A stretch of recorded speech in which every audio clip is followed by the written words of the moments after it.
Hello.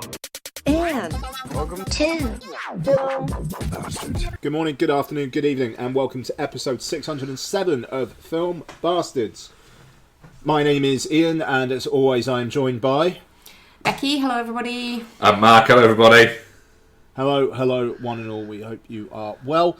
Coming up on this week's show, we're getting on a choo-choo. Yep. And reviewing Netflix's maybe Oscar-bothering Train Dreams.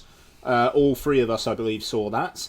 And Mark and I witnessed the conclusion to the epic musical saga Wicked with Wicked for Good.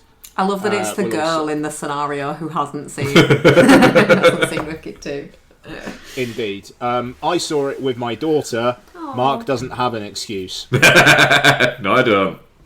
I mean, the podcast's the excuse. No, I didn't have to. I was given an easy out by Ian of, you don't have to. Oh, okay. That's true. That is true. We'll also have the usual bits and bobs as well. Please do listen to like-minded shows such as Chin Stroker vs. Punter, the Rewatch Project, The Good, the Bad, the Odd, and Entertainment Landfill. And let's just get into it. We're on a little bit of a timer today. It won't be a super short show, but we're on a little bit of a timer. So let's get... never ever catching me with... What was that? The fuck was that? It was... I went to go on to Letterboxd and accidentally hit Facebook, and it was an advert that was on. And for some reason it was on, like, loudspeaker. Apologies. Oh, yeah, Facebook comes up quick there, doesn't it? So, you know, I mean, like, the world's in a bit of a hellscape at the moment. We all know that. And what has Donald Trump done to try and lift our spirits? Yeah. Seemingly willed Rush Hour 4 into existence. Yeah, which you know is going to end up being an executive producer on. And it is also like it's getting Brett Ratner out of director jail. Yeah, I mean, funnily enough, Brett Ratner has just completed a documentary about Melania Trump. It's weird, that, isn't it? Yeah, funded by Amazon. Wonder where that money's going. Just very quickly, the thing that makes me laugh about Rush Hour 4 is New Line don't want it so badly that they're paying Paramount a distribution fee to take it off their hands. Yep. And, Paramount, Ellison's, Skydance, like Trump as well. So, look, Rush Hour 4, the thing is, it will probably do shit. The thing is, if I was Chris Tucker, I would be there going, you know all that tax that I'm still paying? You pay that, and then you add 20 million. Jackie Chan's 71 years old. Yeah. I hope Jackie Chan as well goes, when they go, how much Jackie needs, goes, I'm already really fucking rich. So, 30 million? Like, I just hope they get really well paid. I hope it does really badly. Oh, I hope it does horrifically. You know, if it ever happens. Yeah. You know, like, it kind of feels like, what can I do to distract from Epstein today? Yeah. I don't know, get Paramount to announce they're making Rush Hour 4. Yeah. So, yeah, interesting. It would be funny if Chris Tucker and Jack Chan went, no. I mean, that would be good. But also, Warner Brothers, the bidders appear to be Universal, Netflix, and I want to say Amazon. Yeah, I believe Amazon have come in with a late bid, haven't they? But I think no. Am I talking out my arse? No, Paramount. It's Paramount. Yeah, Paramount bid. Yeah, and Universal bid. And Netflix have put in two separate bids, haven't they? They've put in one bid for the whole shebang, and the other bid is they just want to buy the streaming rights, the streaming services. So it's, do you have it under David Ellison? Which would need governmental approval because it would break the monopolies rule. Yeah, which he will probably get because of Trump. Yeah. You've got Universal, that again would probably need regulatory permission and would probably have a tougher go because of Trump. Yeah. Or you've got Netflix, which probably wouldn't require all of that, but that would basically be the death of physical media. Yeah. If they got the whole shebang, yeah. Interesting choices all. Yeah. We'll see what A real whoever wins, we lose situation. we'll see what happens there. It's a very clever piece of business from Warner going, we've had the banger year out of everyone this year. And also just completely taking advantage of the fact that, like, David Allison wants toys. Yeah. Yeah. That's it. It's going to be one of those. It's probably going to be Allison that gets it. Yeah. Which is we'll just see. terrible news for everything. Pretty much. Trailers. Yeah, there's been some. Bunch of stuff that feels like it's not going to make any money. I'm in a good mood. Yeah, that fucking Glenn Powell one. What's it called now? How to Make a Killing. Yes. So A24, I think are in a little bit of trouble and really, really need a hit. I don't feel like this is going to be a hit because The Running Man, since we last recorded, has basically sunk like a stone. And like even with pre-existing IP, Glenn Powell wasn't able to lead a film solo. I'm a little wary about this. And I mean, like Glenn Powell and Margaret Qualley, you know, two actors that film Twitter very much like. Do a mainstream audience like enough to go out to the cinema to see it when it will probably just be on VOD in a few weeks. It feels like one of those. It feels like if it was on Netflix or Amazon, it would be watched by tens of millions of people. Yeah. I mean, the thing is, they've got coming out in the next 4 or 5 months, they've got that Eternity coming out. I just, I can't see that doing gangbusters at the box office. Mighty Supreme, I just don't know whether it's going to make huge bank. That The Moment might be the one that actually does really quite well. The Charlie XCX. Yeah. Pillion is not going to make shitloads of money, is it? Let's be honest. So, and How to Make a Killing is either one of those ones where it somehow makes like 200 million or it just doesn't. And I mean, it just, they've had a rough year. I'm just looking here. So if I had Legs, I'd Kick You. Hasn't come out yet. It's got a lot of Oscar buzz, but it's quite a small film. And I'm fairly certain it's already available. Of course it is. Smashing Machine. Smashing Machine. Yep. Death of a Unicorn. Yeah, I think Bring It Back and Materialist made money for him this year.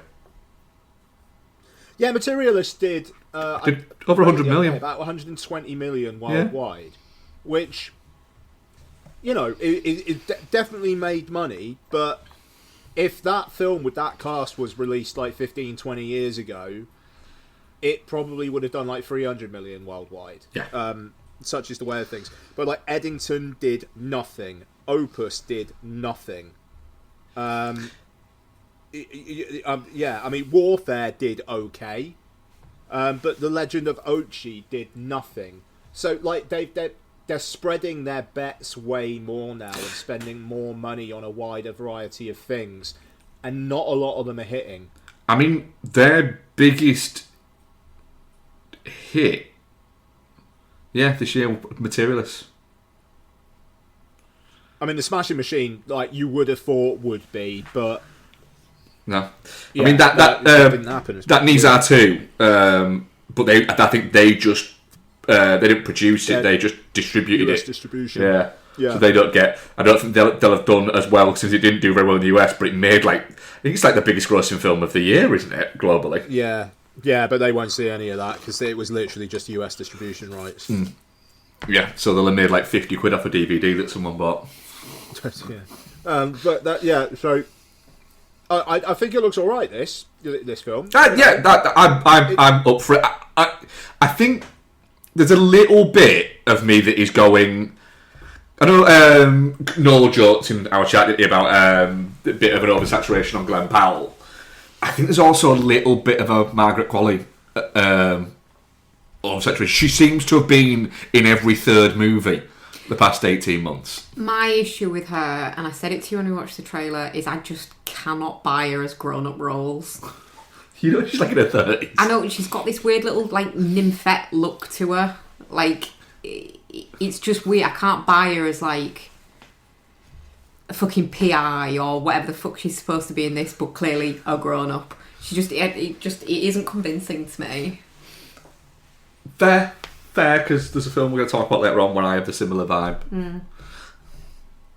But yeah, I this looks fun. Yeah. But it is, again, more leaning into everything is wealth porn. Yeah. There is that. And it's just getting a little bit... Oh, for fuck's sake. I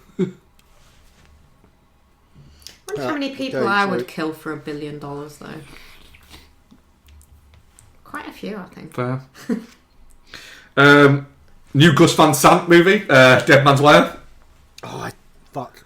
I didn't watch this new trailer. Is it look good? Yeah, it looks good, but the trailer's quite fun. Like it makes it look like it's not just going to be like a real kind of like slog. It looks quite funny at points. It's done in quite a humorous way, not like spoofy way, but just a. You know, he's a guy who has hit like the end of his rope, but seems like actually quite a nice guy. Yeah. Yeah. Cool. Yeah, I'm looking forward to it. Again, Common Domingo and another thing. Do you know what's wild? Do you know what is wild to me, though, What? as someone who watches Stranger Things? When Dacre Montgomery, Don't know who that is. the other guy in Dead Man's Wire, was in Stranger Things, everyone was like, oh my god, he's so fucking hot. And, like, when you see him without, like, the Stranger Things get-up as Billy, he just really isn't. Like, he just really isn't. I still don't know who he is. The guy that he's got with the shotgun, like, pointed at him in the trailer. Really? He's attractive? Well, not in real life, no. Just with, like, a fucking mullet, it would appear. Fair. But yeah, I do really enjoy the fact that Bill Skarsgård's just gone. I said this to you again when we were watching the trailer, didn't I?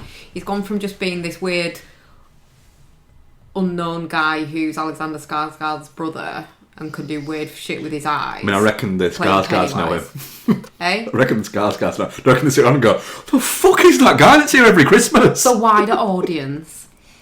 But he was a relative unknown, wasn't he, when he got cast as Pennywise? He'd not done think much, that's fair. no.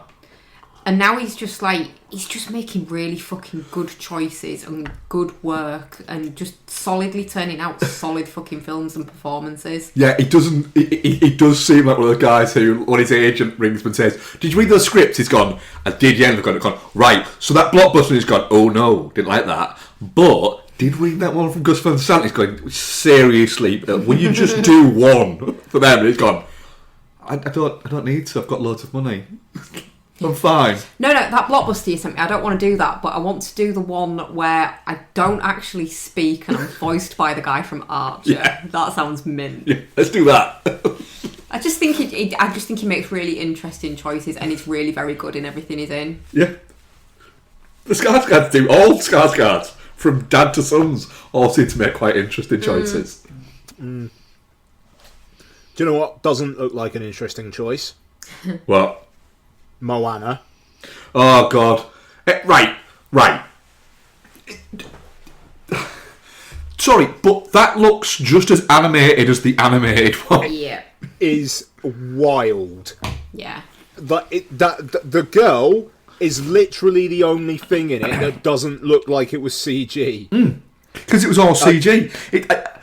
And, as well, it's clear whatever they've done to The Rock looks like shit, so they're having to redo it. Yeah. Otherwise, he show would his have face. appeared in Yeah. at the end of the trailer Yeah. doing something. Winking or peck popping or some Yeah. bullshit. Which so it's clear that whatever they've done looks like shit, and they're having to fix it. That poor girl must have had a real lonely filming experience. Because, like you say, everything's fucking CG. She'll have just been in a warehouse somewhere. Yeah.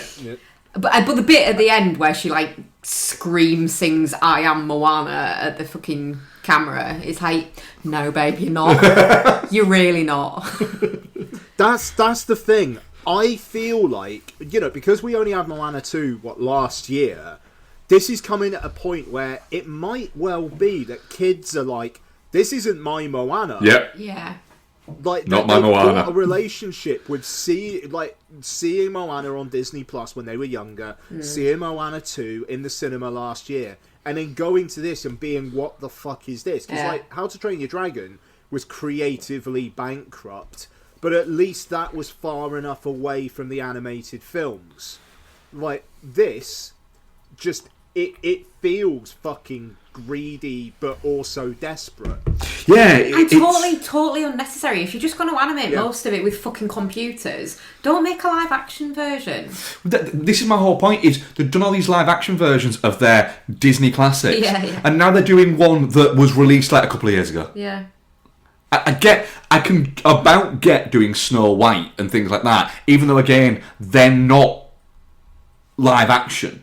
They're still just animated, because do you know what? Lion King, fucking lions can't talk, so there's that. They're an animation studio. Do you know what? You've got really good animated films. Stop cheapening them by making these awful versions. Do you know what looked better? And genuinely, and what made better versions?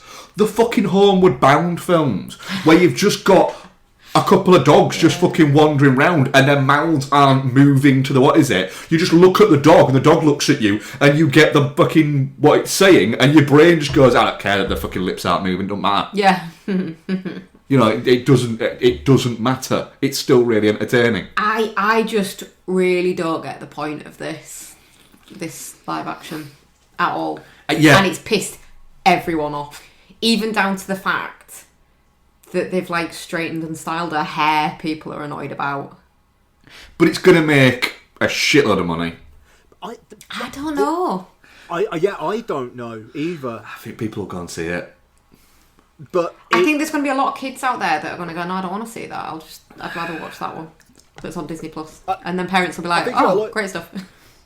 It will open well, but I don't think it will have legs. But you see, the problem Disney have got now is they've done live action ones, the classic ones, like you were saying, Mark. But Snow White didn't do very well. A, because it's shit, but also B, because little kids don't fucking watch Snow White and the Seven Dwarfs anymore. No, it's aunties watch it. No, yeah. They're running out of films that I feel like little kids now would actually watch. Like they've done The Jungle Book, they've done The Lion King, That's it. They've done Aladdin. They're doing the films that the people that made it, that are making them, they grew up watching. Well, that's a great. And there are some bits like there are some films that last, that have a long legacy. Like, for instance, I mean, but some of these films, like you say, I don't think there's that many kids are popping on Snow White or Sleeping Beauty and bits like that. I mean, Isabel's 21. I don't think I've ever, when she was a kid, I don't think I ever showed her Snow White. It was old then. I think I tried to at one point and got about halfway through it, and I was like, and it wasn't her that was bored, it was me. It's fucking dumb.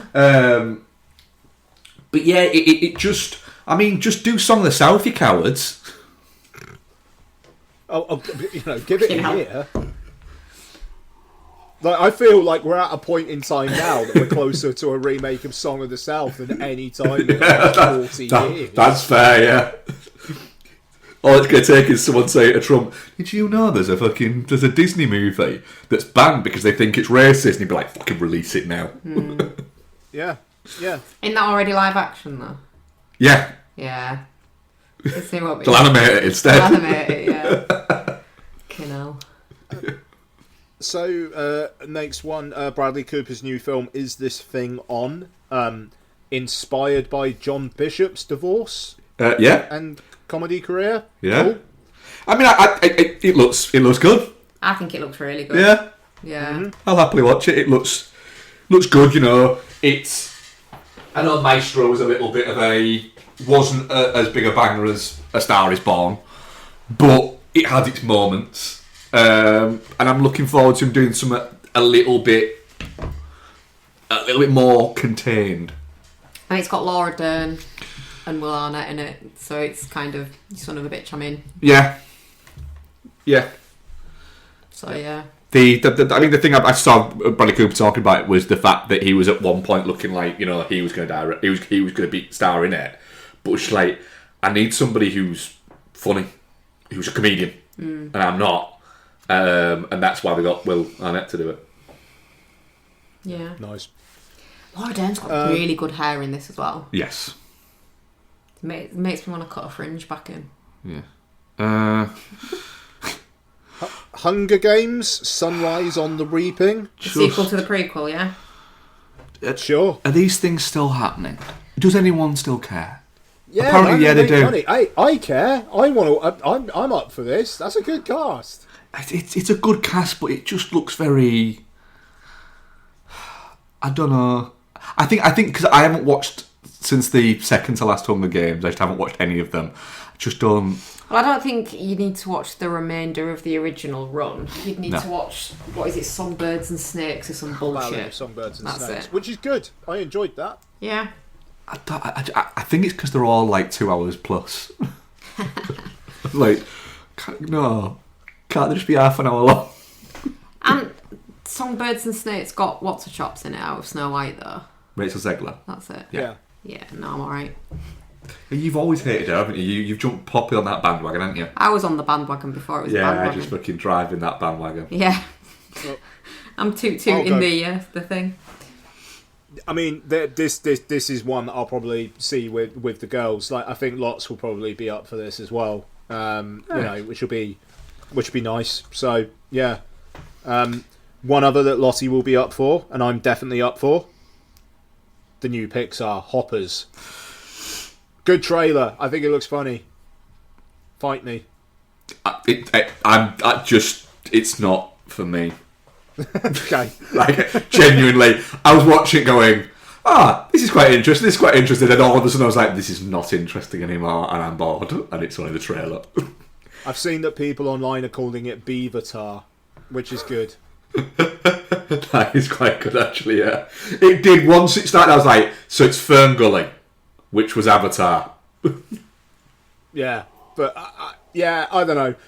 It doesn't look like a Pixar film. It looks closer to like a fucking DreamWorks. It does. It does have the hum of a DreamWorks. It does look a bit over the hedgy. But I think they need one of their original films to be a hit. Yeah. This feels like a safe bet. I think kids will really, really vibe with this one. It looks like it's aimed at kids, which I think is good. Whereas I think too recently Pixar have aimed things at the parents that will take the kids. Yeah. Yep. Was it Over the Hedge that? No, it wasn't. I was about to say, was it Over the Hedge that had Shane Ritchie in it, but it wasn't. That was flushed away, wasn't it? Flushed away. Yeah, he was Shane Ritchie did rat the voice for the UK release, and somebody else did it for the US release, so, didn't they? I don't know, because he was just like the rat who flushed Hugh Jackman down the toilet at the start. I don't think he was in it much. Was he supposed not? to be like a bit of a Cockney white boy anyway. It's a wild time in our lives. Oh yeah. We Bury the Dead. I didn't see this. You don't need to. Looks boring.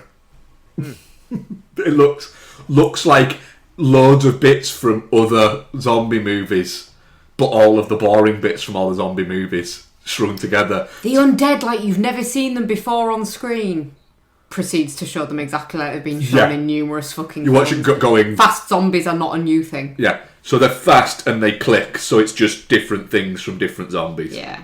But Daisy Ridley's there. That's not a tick in the positive column, that. Not, is it? No. Sorry, no. I need Bex's thoughts on this. Return to Silent Hill.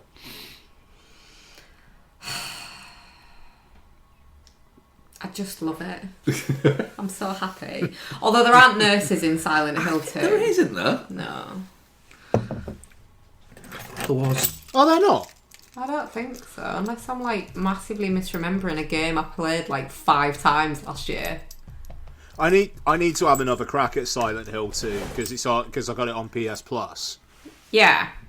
I think I just need Yeah, to. apparently there are. I've just looked it up, and what is it? Apparently there are. Yeah, and you played that a lot, so Maybe what's I'm going just on being there, Bex? addicted. I don't know. Yeah, hang on, yeah. No. Yeah? Aren't they like hiding from you, like when you walk towards them, they come alive? No. Silent Hill 2, Bobblehead Nurse. Yeah. Yeah, well, you look like a dick now, don't I you? know, right?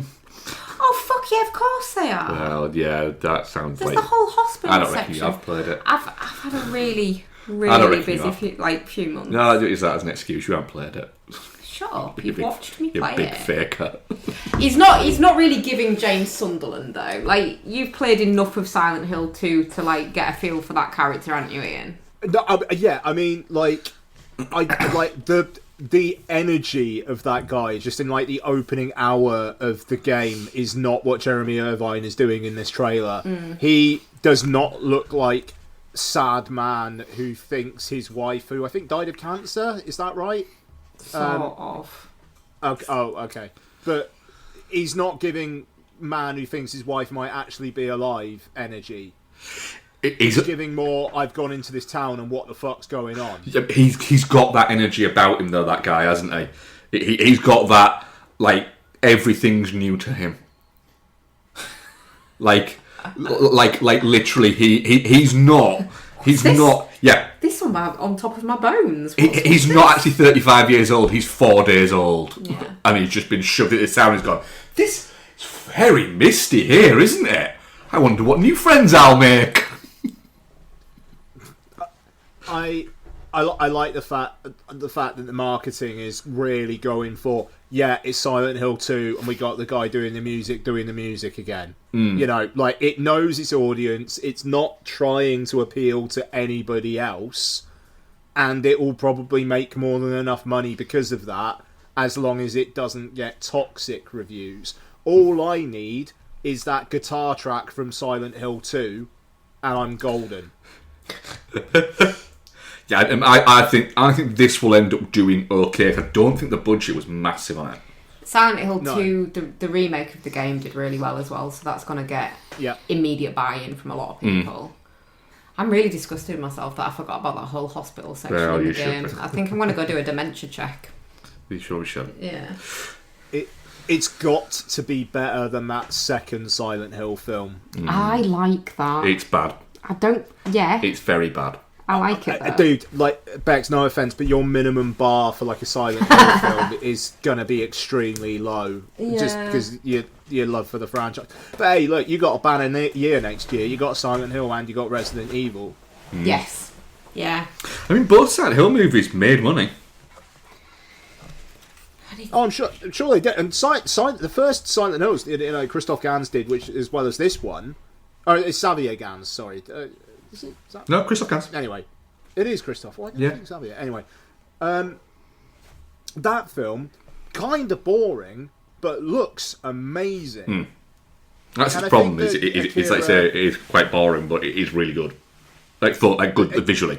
Yeah. And like Akira, I can't remember his surname. My apologies. I think he did the music for the first movie as well. I believe he did. Yeah. He was one of them. Yeah, he was one of the guys. Yeah. Okay. Akira Yamaoka. Yeah, cool. So, yeah, I'm looking forward to this. I think it's out in like January or February as well, which feels like a very, very good time of the year to release a lower budget video game adaptation. Yeah. I'll see this. I'll see it. Yeah. Do it in IMAX, cowards. Yeah. Do it big. Go on, what? 4DX. 4DX of that. Oh, 4DX would be... Was it Welcome to Raccoon City we saw in 4DX? We saw Welcome to Raccoon City in 4DX, and it was good. Because whenever anyone leaned round some of the chairs, it'd lift to a side and then lift forward. I fucking love that. Yeah, that was quite good. I'll admit, watching that it was good. See, I really love Welcome to Raccoon City. It makes me really sad that they've just kind of just gone, nah, that didn't work, bin it off. I mean, you loved it, but nobody else did. It was alright, man. It's fine. I enjoyed my time with it. I liked that it leaned into the I like the plot of the games. I like that it had Wesker and it was doing all that stuff. You know, like the new one sounds interesting because Zach Gregor claims he's not seen any of the Resident Evil films, which I absolutely call bullshit on. Yeah. But like the fact that it looks like his is a story that is very much set in the universe, but is also its own thing. Yeah. That sounds all right. Yep. We'll see. Just the fact that that guy who did not have to make a Resident Evil film is making a Resident Evil film is very interesting. Yeah. And look, we've got Resident Evil Requiem out in fucking February as well. So, you know, you need to get on Silent Hill F, Bex, is what you need to do. I know, well, hopefully I might be able to going forward. Oh, what if I beat Silent Hill, like start and beat Silent Hill F before you do? I think the world would crumble. Yeah, I feel like that would be dangerous for the continuity of the world. Yeah. It would. The simulation would crash. Whoever's programming it would have to go, fucking hell, what's going on here? Control Alt Delete. I just need it. I need an ending to Silent Hill F that reveals a dog was in on it all along. I wonder if it's got hidden endings.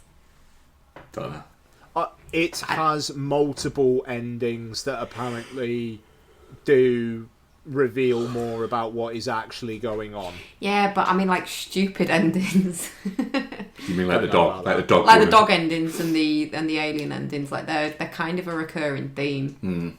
Well, try The playing it dog at some ending. point. I know. The dog ending of Silent Hill 2, isn't it like literally walks in a room and it's like a Shibu Inu with a headset on Yeah. that turns around and then the guy just goes, "It was you all along." Yeah. Did I not? I That's sent great. Mark the video of it, didn't I? I think you had done, yeah. I thought Mark had shown you it when you were away. I think we were all a bit drunk when we did. Oh, okay. I'll see if I can relocate it. That's why I know it. That's Oh, why, okay. Yeah, that'll be why I know it. Just, that's great. It is. It's wonderful. It's magnificent. And it's got a weird alien ending, which also pops up in the like Silent Hill 3. So, yeah, I like that they do stupid shit like that with them. Right, we'd better move on unless there are any other trailers. Just Project Hail Mary, second trailer for that. I'm looking forward to this.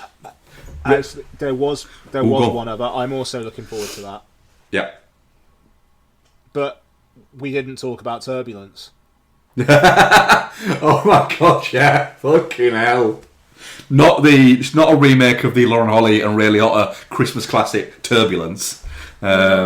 Which we get to watch soon. Yeah. Yeah. No, explain what it's about, Ian. Jeremy Irvine meets Olga Kurylenko in a bar one night, a hotel bar one night. They maybe have sex. The next day, Jeremy Irvine takes his wife on a hot air balloon ride piloted by Kelsey Grammer.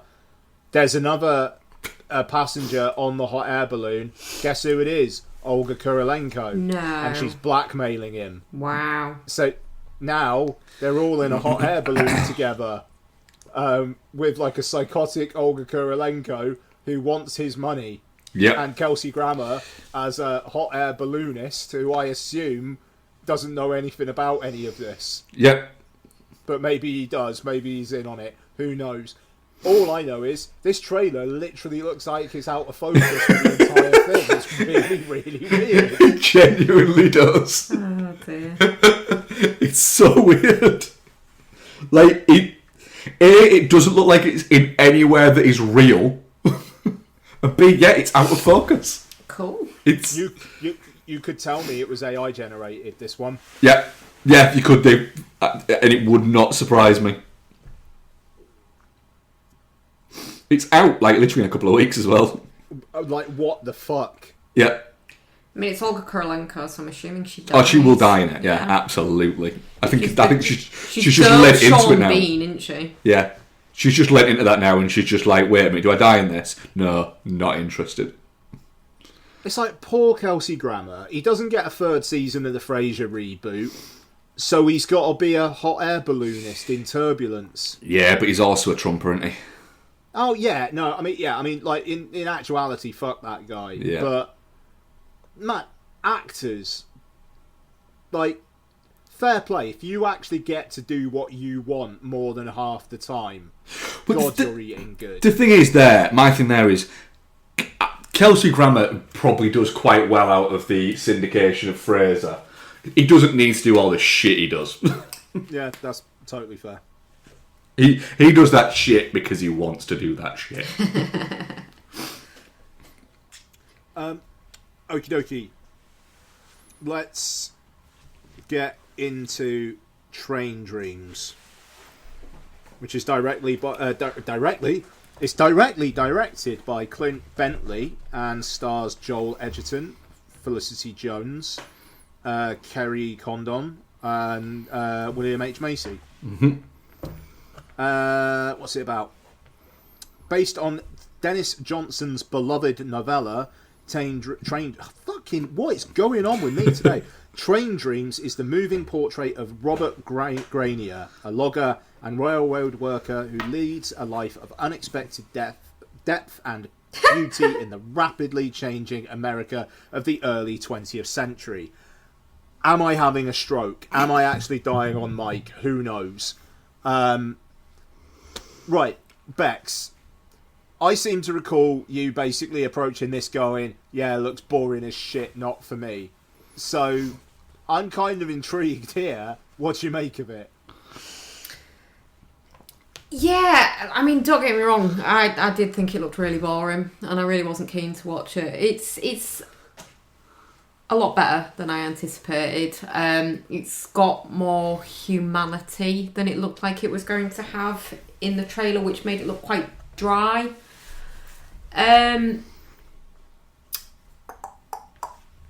It's nice, yeah. It's nice. What a fucking a weak compliment. It's very good. It's very atmospheric. You kind of drift along with it. You just kind of living his life with him.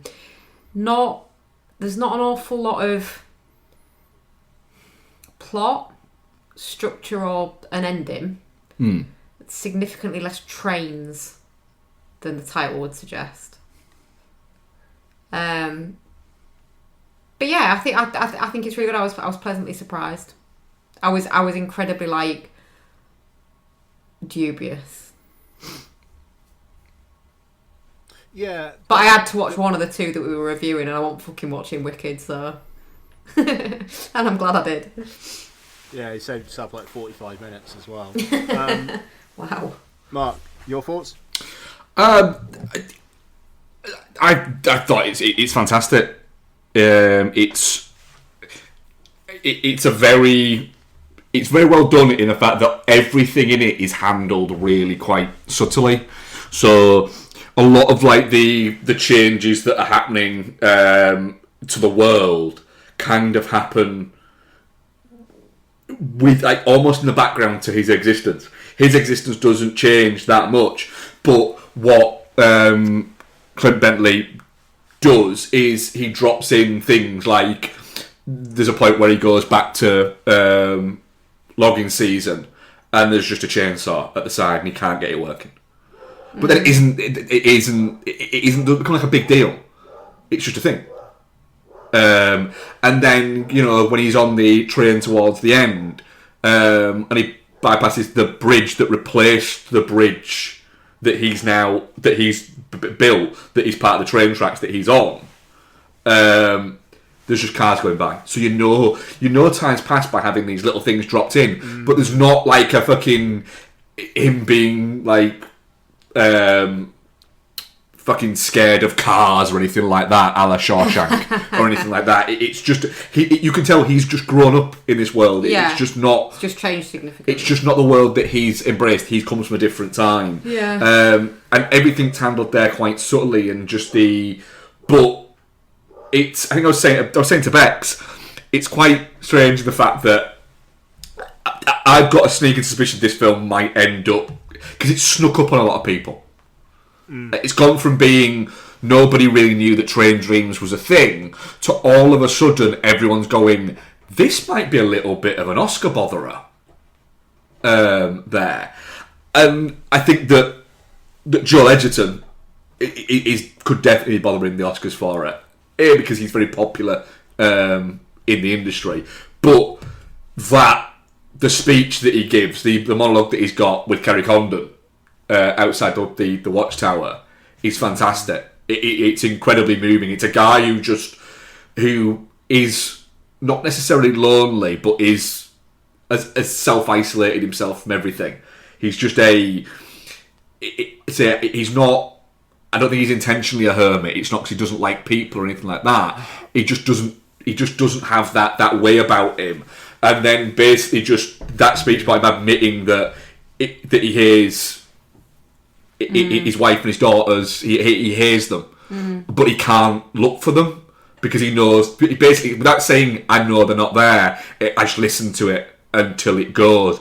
It's fucking heartbreaking, and Edgerton delivers it just perfectly.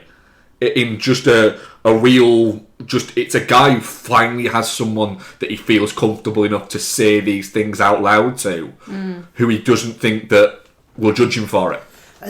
And I genuinely thought, oh, okay, so it's going to be him and Kerry Condon. Yeah. She's admitted that she's just lost her husband, and they're going to have the thing, and then you never see her again. Yeah. I'm really glad they don't take it there, though. Yeah. Same. They don't do it with any of the bits. But it does feel like that's where it's going to go, and then it just doesn't, and it's like, oh, she was just a friend to him at the right time. Yeah. That's good.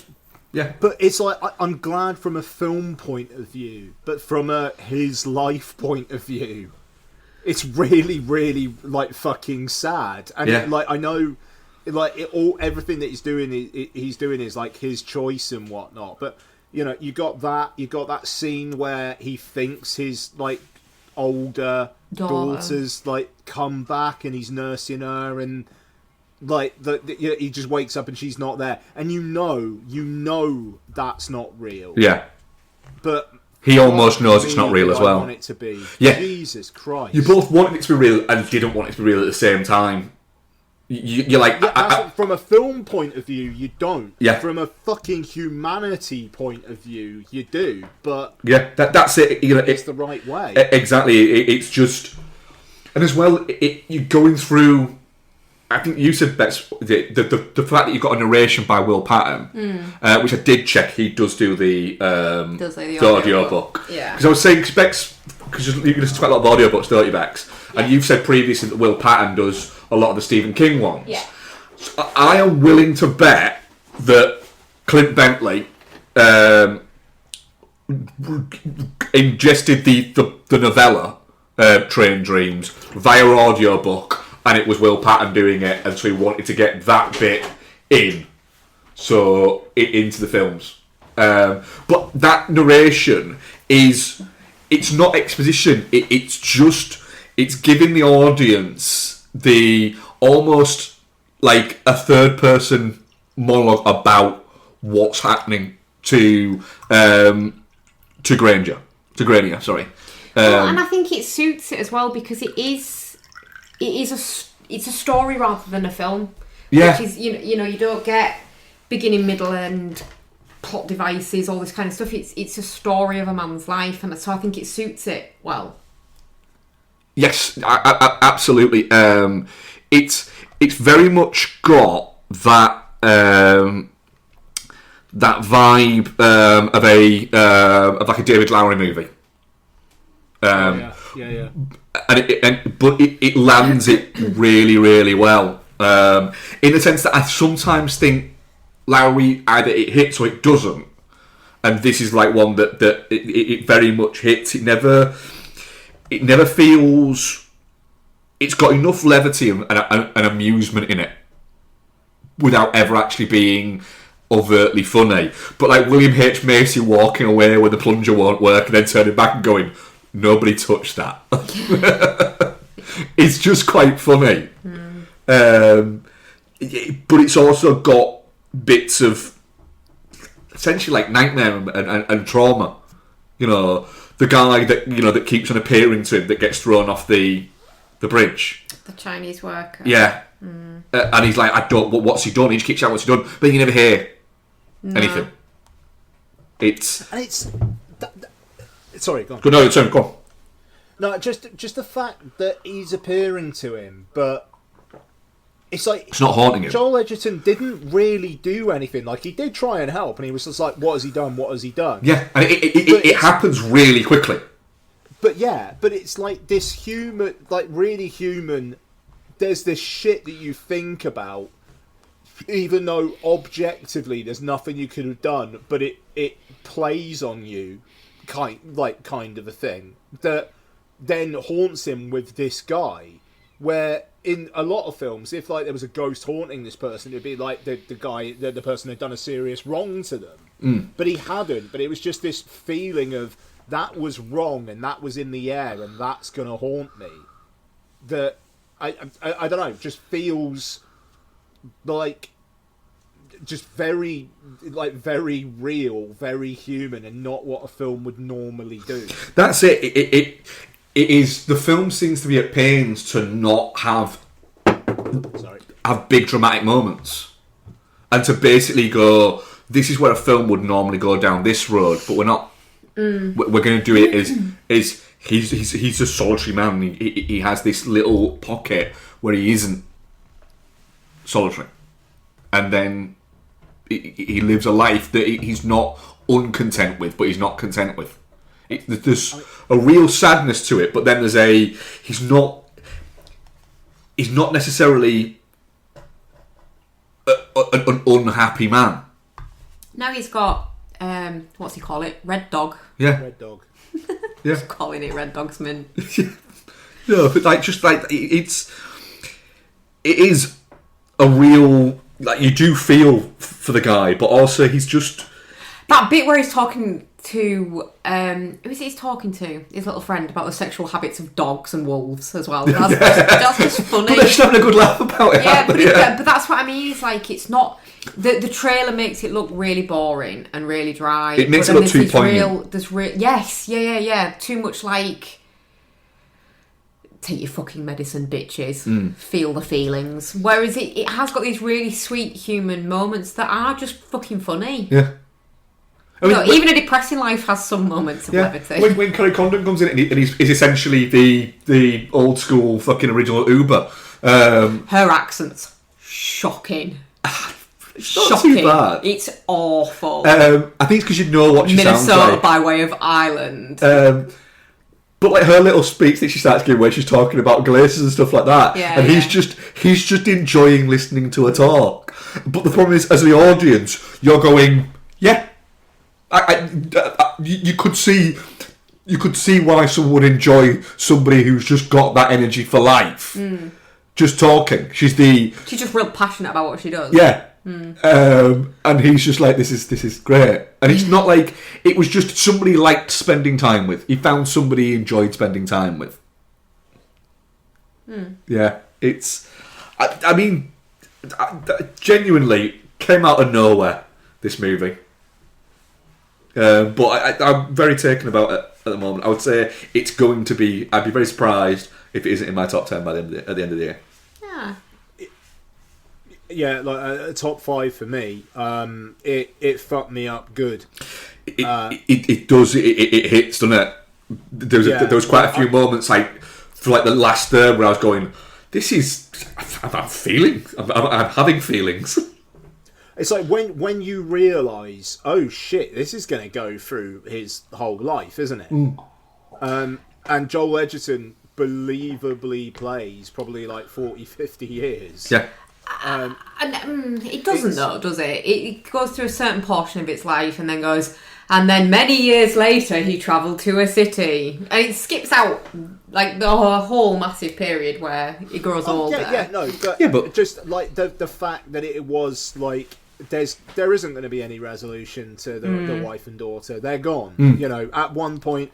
Red Dog's gone. They don't even mention that, you know, even though like the dogs form quite a large part of like 15 minutes or so, you know. But again, it's like life happens. the life yeah, exactly. For 100 minutes, and these mad things happen in it, like that scene where they're all resting, and that guy comes up saying, "Do any of you know blah blah blah?" And then the guy just starts running, and that whole like, if any of you have any problem with this, let's have it out now because I don't want to be looking over my shoulder the rest of my life. Yeah. Like, and everyone just goes. Fair play. Everyone just goes. All right. Nah, you're all right. A banger of a film. Yeah. Like honestly, if this was like a COVID times one, this would be like #1 film of the year with a bullet, and I think like they would be lining up to give it Oscars. And I'm glad we're not there now. But at the same time, I will be a little bit gutted if this doesn't get a Best Picture nomination, because it should. I think it will.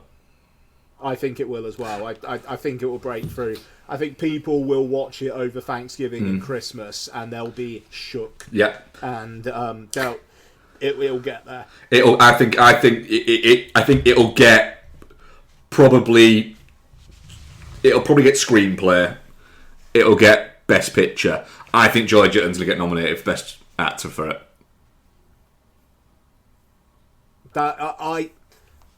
It's very, very busy this year in Best Actor, but I hope you're right.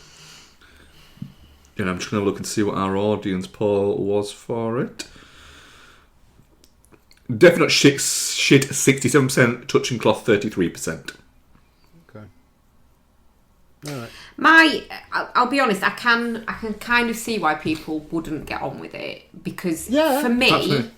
I really, really enjoyed it, and then I said to you, like, it just feels like it gets bored with itself and goes, and many years later he travels to the city, then he died. I think you're obsessing about that point. No, but it feels like it takes this real lazy kind of approach and like just lets you kind of marinate in his life for a bit, and then it's like it goes, oh shit, we need to finish this up. Okay. I don't know.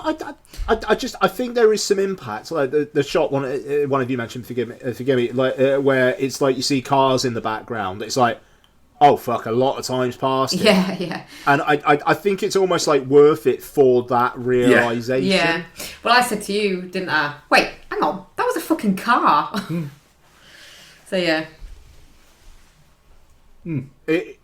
Cracking film. Yeah, very much so. Okay, just remembered I'm hosting. Mark, Bex, do you want to take us through what you have been watching? I appear to have logged nothing on Letterboxd. Oh, well, I'll take you through. Yeah. Do you want me to go with what I watched solo first, then we'll do our joint ones? I think I've only watched one solo. Yes. Yes. So I do. I'm telling you, Becky's not the boss of you. I am. I'm the boss of both of you. I watched Playdate. Oh shit! Well, we need to have a conversation about this, don't we? Yes. 5 out of 5 film of the year. It's a fucking weird film, isn't it? Like, genuinely, it's really odd. It feels like it was written by, I don't know, somebody who was on like an awful lot of Molly and cocaine at the same time. Like, every time the Molly started going, oh, it's wearing off a little bit this, I better do another fucking 6 lines of cocaine and then have him punch a child.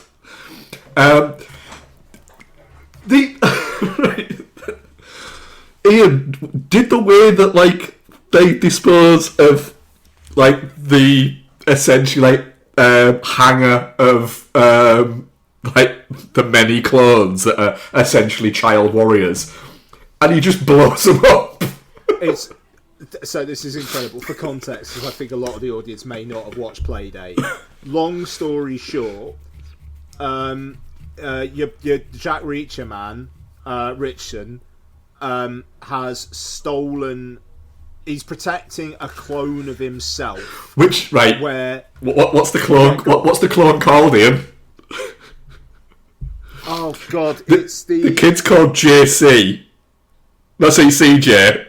Yeah. And clone Jack or whatever. Yeah.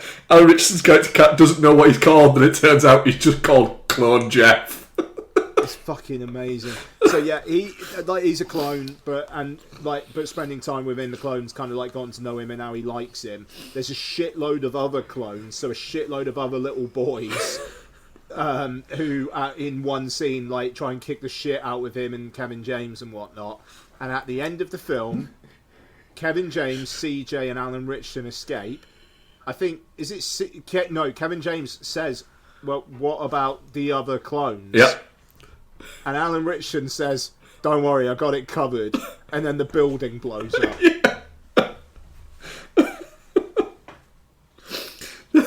It's great. There's a weird fight scene in like a rip-off of like Chuck E. Cheese that they've just called Buck E. Cheese. Yeah.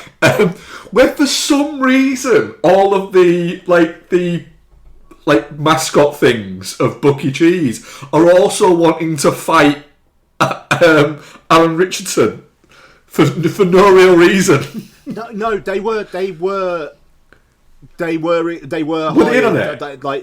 They were. There is like a very throwaway. Is there? I didn't get that because they were in on it. Because one of them just gets shot in the head. Yeah. Yeah, it's. But then Isla Fisher as the leader of the Mummy Mafia. Yeah. I thought they were going to come back into it, And they just don't. and they just don't. Like Isla Fisher just like piles into something, and you never see her again. Yep.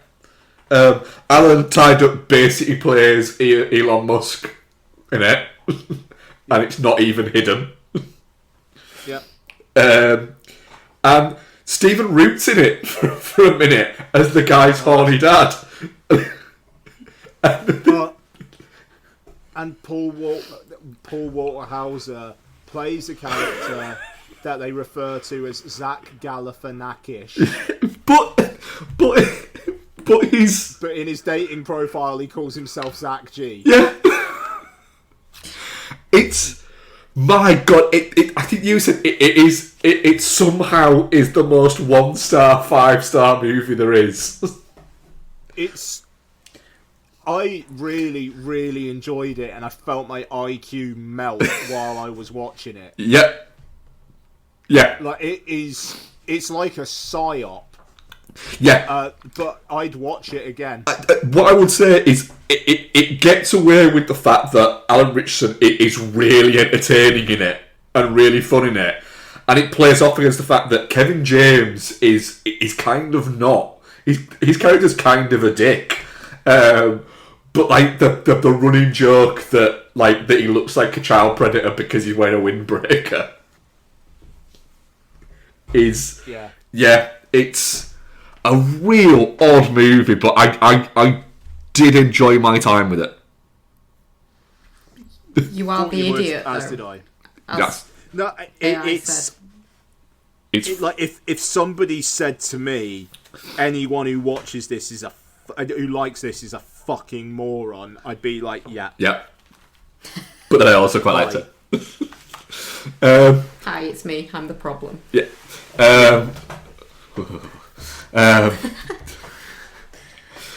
Right, what else did we watch? What did we watch, Bex? We watched Ghostbusters, didn't we? Because who are you going to call?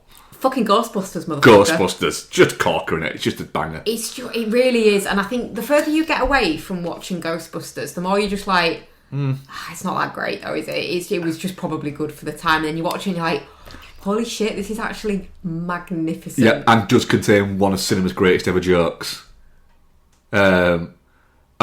Is this a joke? No, it's not. This man has no dick. That is really good. I think this for me is peak Murray.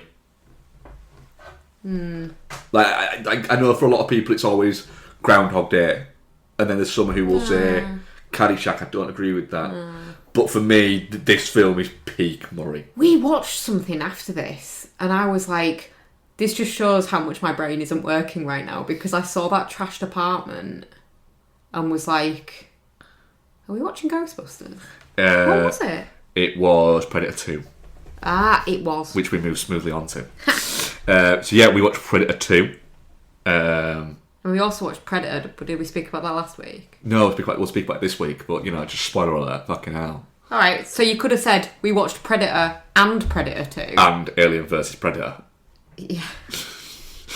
So which one do you want to tackle first? I wondered why you watched AVP. We watched... Saw it on I Letterboxd. can't even remember what order we watched them in either. Do you know, right, so we watched Predator. Yeah. Then we watched half of Predator 2. Yeah. Then we watched half of AVP. Yeah. Then we watched the other half of Predator 2. Yeah. Then we watched the remainder of AVP. Yeah, we did watch it in a really weird way, didn't Because we were like, no, Predator 2's too serious for tonight. Let's watch AVP. And it's like, mate, it's Predator 2. It's not too serious for tonight. But we had Predator 2 is too serious tonight. Yeah. It's a fucking insane sentence. It's not silly enough, I think was our... Yeah. Yeah. Whereas Alien vs Predator is incredibly silly. Yeah. It's ridiculous, that movie. But it's also quite fun. I'm just going to say it. I do enjoy Alien vs Predator. It is way too long, and it isn't even that long. But yeah, it is fun. Alien vs Predator. It is let down, I think, by the fact that Sarah Lather, who plays like the lead character, is just really unlikable. It was that little weird phase where it was like, right, we need to hire, we need to have somebody in it who's going to lead us through it, but they're going to be difficult and unlikable because they're so committed to their job. And it's like, yeah, but I don't care if they die now. That was a whole big trope for a while, Yeah. wasn't it? With like explory shit movies. Yeah. Having just the leader, I think you've got to have somebody who's likable with them. But the likable thing here is the Predator. Yeah. Predator 2's mint though. I don't remember having ever seen that before. I must have. You have, but I definitely. don't remember having ever seen it before, and I had a really good time with it. It is that because it has crazy Gary Busey. It does help. For anybody, right? For anybody who's not seen, not even Predator 2, but if anyone's not seen what I'm about to describe, even if you don't rewatch Predator 2, please just after this is finished, or pause, then come back to us and quickly hop on YouTube and type in Gary Busey explains Predator 2. Oh yeah, no, You will get the most unhinged 60 seconds of pure Busey. I thought you were referring to the bit. I mean, that is good. I thought you were referring to the bit where he's like in his operational silver fucking shell suit. Oh, it's badass, that isn't it? That is badass. Yeah. Kind of want one. I mean, it's back when Danny Glover was an action hero. Which is wild. Which is wild. He's not giving action hero He's in not. this movie at all. I really like He is Predator giving 2. exhausted fucking cop. Yeah. Which is what he's supposed to be, but like the action hero of it is not convincing, I don't think. Especially after you've just watched Predator and Arnie's there doing homoerotic shit. Yeah. I mean, he's in Predator 2, he's only a year older than me. Gosh, really? Yeah, so there is that. Yeah, Predator 2 is fucking great, and it's got brilliant production design. Yeah, it's very good. I mean, its production design is nowhere near the level of Predator. That film, I think I always forget it when I watch Predator, how it's a fucking great action movie, and John McTiernan, that guy, fucking hell. He had, I mean, did he do, let me just have a quick check to make sure I'm not fucking imagining this. But he had Predator, Die Hard, and The Hunt for Red October as a 1, 2, 3. Yeah, that sounds right. Yeah. Fucking hell. Those 3 movies in 3 years is pretty impressive. Yeah. Predator it's fucking great. I don't like using this phrase, but it does have many iconic scenes in it. But I always forget how visually good looking the last big fucking battle that he has with the Predator is.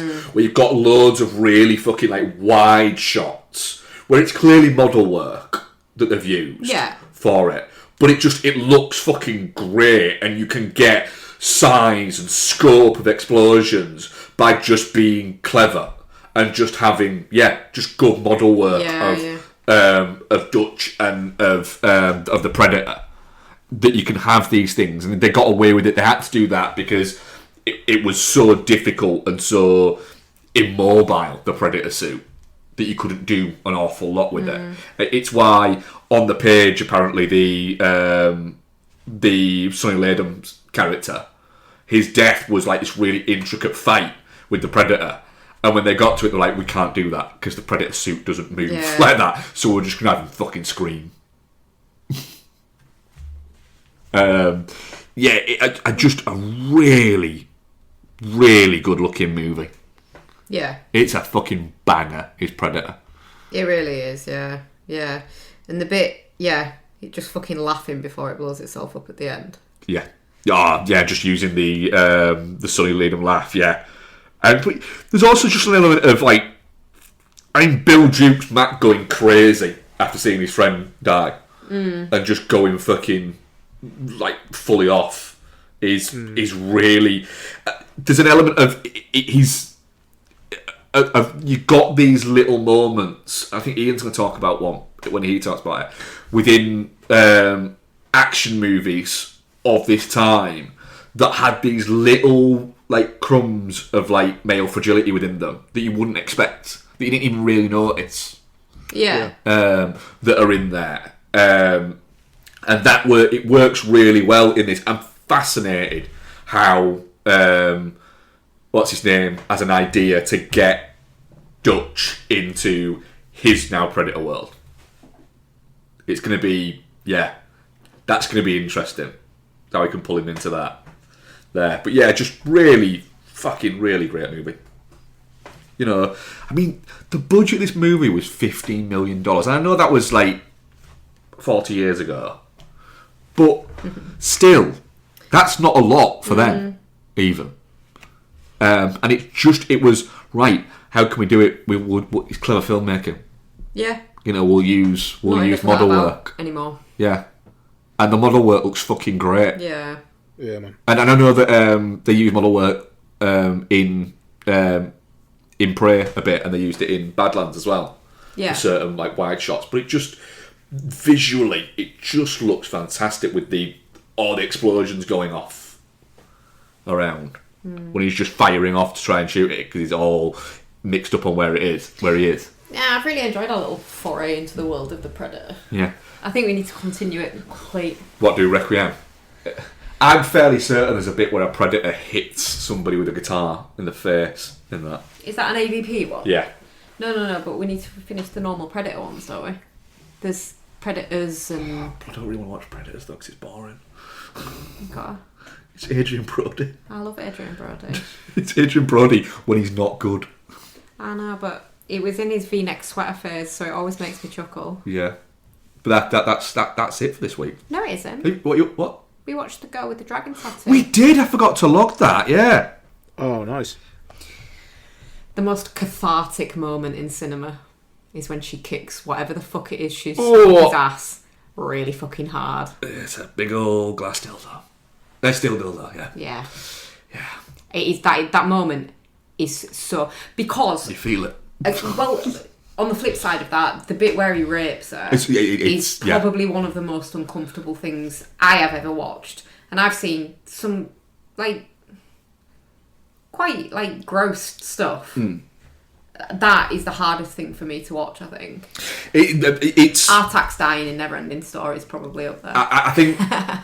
I joke, I jest. It is this. Yeah, Fincher... Because her screams and her acting in it is so convincing. Well, like, you kind of almost believe it's happening.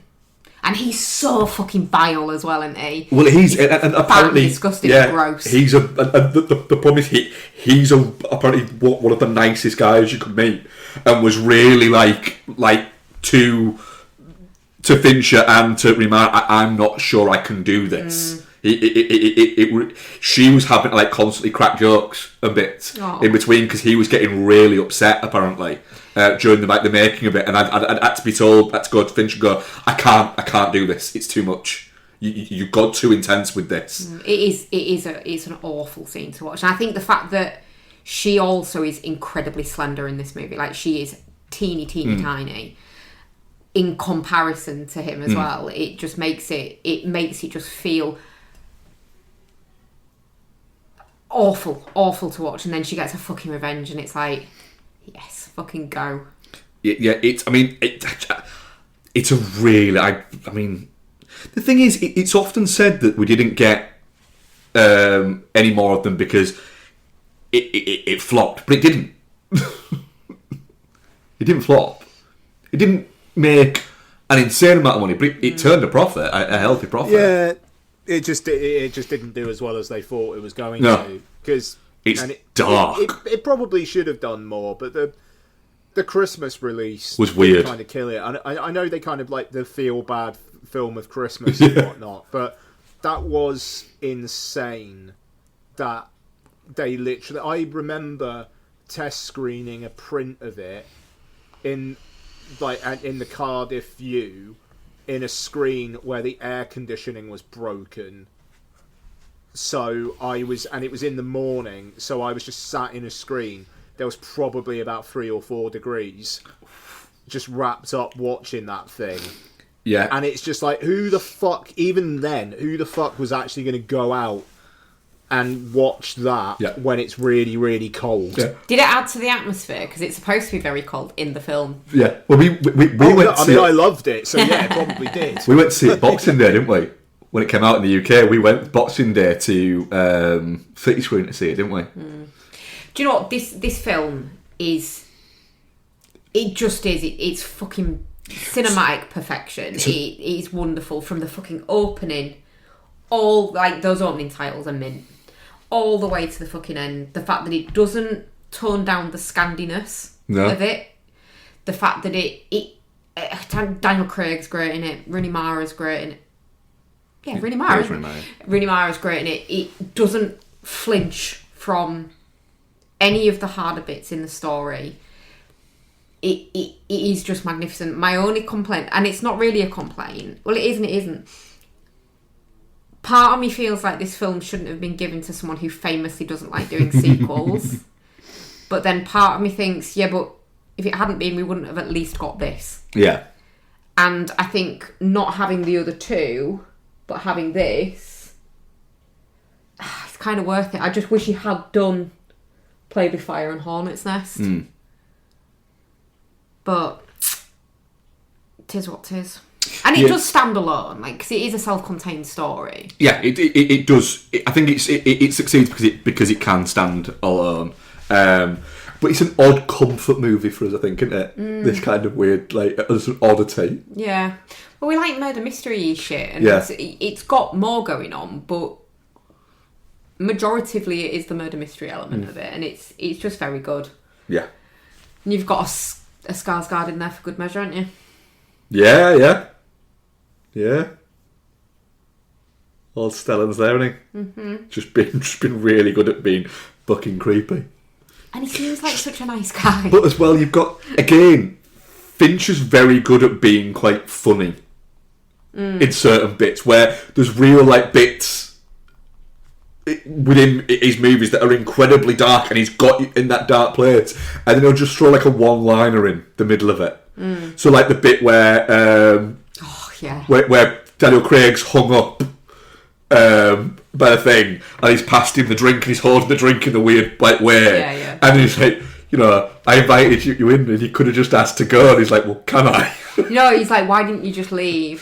I was like, can I? It's just, it's a really funny moment within it that just brings you back down, and then it goes bang and smashes you back up again.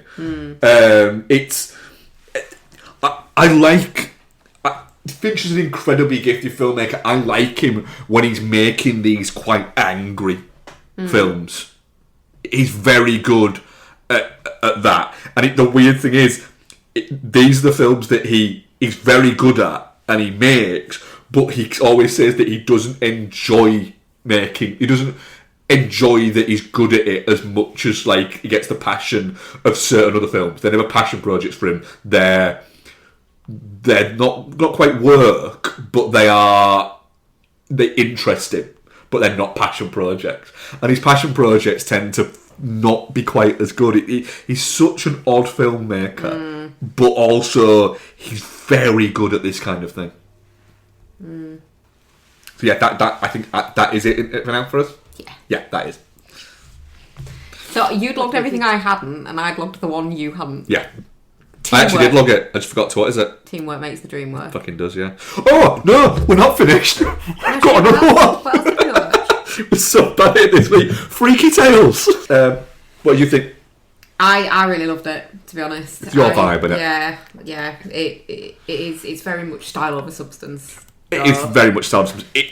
I still think it's a little bit too long. It starts to lose what is it, but it does have a really weird, like, action sequence towards the end of it, based on real life basketball player Sleepy Floyd. It's not based. I don't think he actually did this. No, but he's got like superpowers that he's a super fucking samurai. Yeah, and he just starts slicing people up. Yeah. Yeah. It's theoretically like 4 interconnected tales, but the connections are loose. Yes.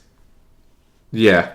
Real weird. Yeah. Real weird energy to this movie. Don't want to give too much away because it's a relatively new movie. But yeah, it has a lot of Nazis in it. Yeah. A lot of Nazis in it. But yeah, it is fun. I had a decent amount of fun with it. As with all anthologies, some are better than others. Some bits of it are better than others. But yeah, I would say it's just about worth your time. Oh yeah, definitely, yeah. And I think the fact that it is an anthology, for me, the runtime didn't bother me because it jumps. Shoot over 100 around. minutes. Yeah. So it's not egregiously long. It's just, I think it should be 95 minutes. Get you thinking you can use big words. Was that in your word a day dictionary today? You go word a day calendar. What have you been watching, Ian? Swear at me. That's good. I enjoyed that.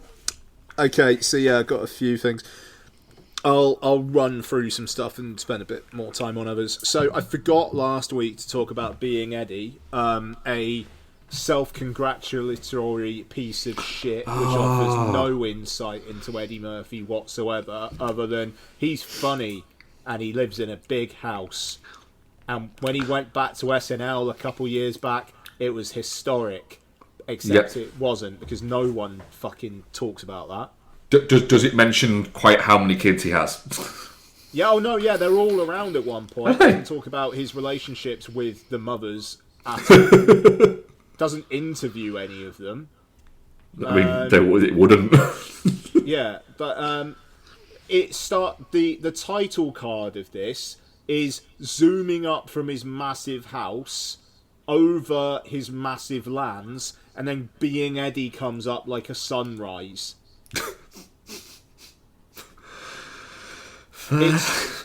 And you've got Riyadh Comedy Festival's own Dave Chappelle and Pete Davidson offering commentary on Eddie Murphy, and not a lot of other people.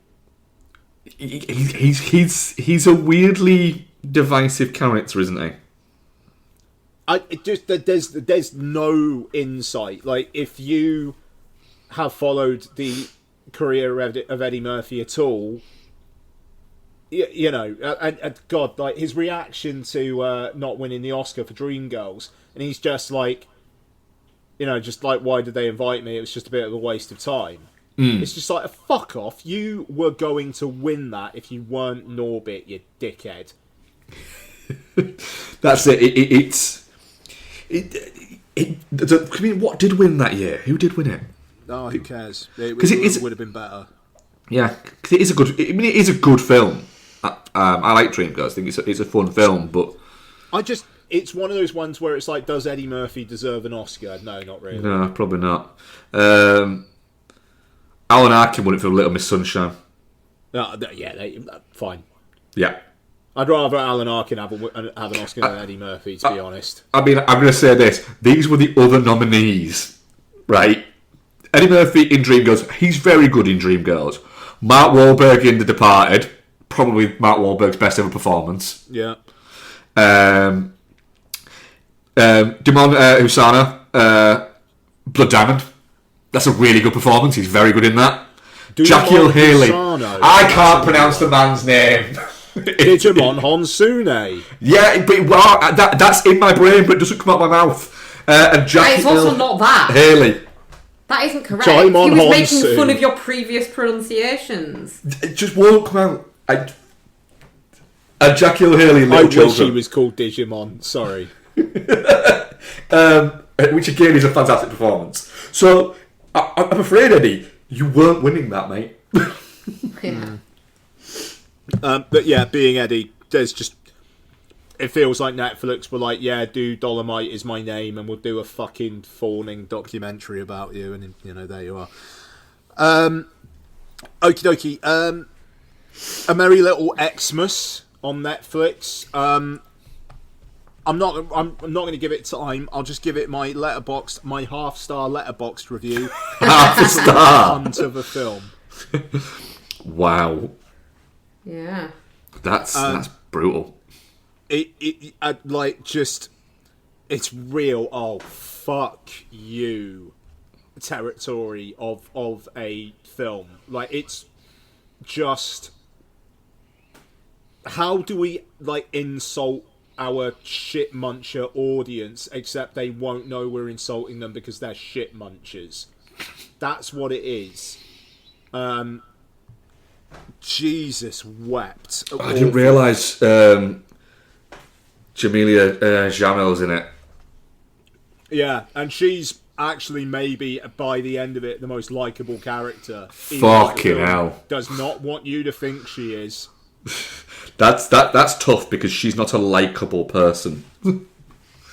The one of two non-white people in this film is basically the bad guy in it, and Alicia Silverstone's the good guy. No. Alicia, no, just no. Anyway, it's a fucking awful film. Okay, Freakier Friday. What's this? It's on Disney Plus now. I'm not the audience. It looks like shit. It's charming enough. I will watch this at some point over the festive period, probably. Yeah, that will do. It's fizzy enough. There's some good laughs in it. Jamie Lee Curtis and Lindsay Lohan are putting in shifts. It feels like they all want to be there. It doesn't feel like anybody's doing it through obligation. So and that kind of bleeds through. It's perfectly all right, and especially for like a Christmas New Year period, it'll do you just fine. Yeah. Lethal Weapon. I watched the 4K of Lethal Weapon. First time watching the director's cut of Lethal Weapon. Yeah. Which is interesting, because what you were saying earlier on, Mark, about male fragility and whatnot, the extra scenes are basically just like more Martin Riggs is really sad and lonely. There's an incredible bit where he picks up a prostitute and says, I'll just pay you to come back and watch the Three Stooges with me. Yeah. It's really, it's actually really quite sad. It's genuine, an underrated movie about. I know there's a lot of movies nowadays about trauma, but an underrated movie about grief. Lethal Weapon. It is. Yeah. Donna does a really good job with it, and I found that at the end bit where you've got Danny Glover's character just grabbing hold of Gibson and just holding him up. It's a really tenderly made film that also has a very fun bit in it where they're both at a gun range and Gibson's just giving. What is it? Just whistling because he knows his shit hot at Danny Glover, and it's just fucking great. And you've got Gary Busey playing a character called Mr. Joshua.